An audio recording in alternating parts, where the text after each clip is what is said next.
This is a PokePress Special Report. Hi everyone, Steven here.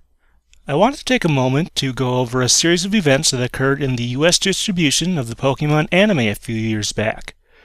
The story starts in April of 2009 when Warner Bros. Released a 2-disc set of the first 3 Pokemon movies on DVD. Now, there's nothing really special about these discs. They're just represses of the original DVDs that came out in 2000 and 2001, but keep the compilation's release date in mind for the rest of this video. The remainder of the 2009 Pokemon DVD release list is fairly standard. 6 volumes of Battle Dimension, some Pokemon All-Stars DVDs, and the start of the Pokemon Elements series.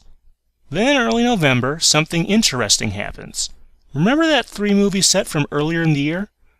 Well, this is going off my memory, but what I recall happening is that there was a sudden shift in availability on Amazon.com. Amazon stopped selling it directly, and it was only available from third-party resellers from that point forward. In any case, a few weeks later on November 20th, Arceus and the Jewel of Life debuts on Cartoon Network. Usually a DVD release follows a few months later, but that's not what happens here in the US.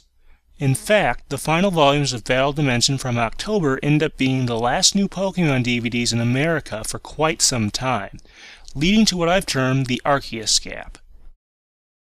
Now, 2010 is where things start to get really interesting. While the only DVDs being released are more entries in the Pokemon Elements series, in May, Pokemon the Movie 2000 shows up in the iTunes Store. This wasn't a complete surprise. The third movie was placed on iTunes in January of 2009, so it seemed like a logical progression. Just over 2 months later, however, 2000 mysteriously vanishes from the service. This reveals a pattern. The 3-movie DVD set changed availability just before the 10th anniversary of the first movie's US theatrical debut, and 2000 was similarly pulled right before its 10-year anniversary.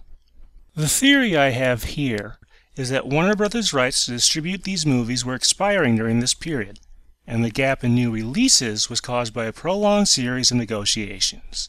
But we'll probably never know for sure. Finally, in November 2010, a light emerged.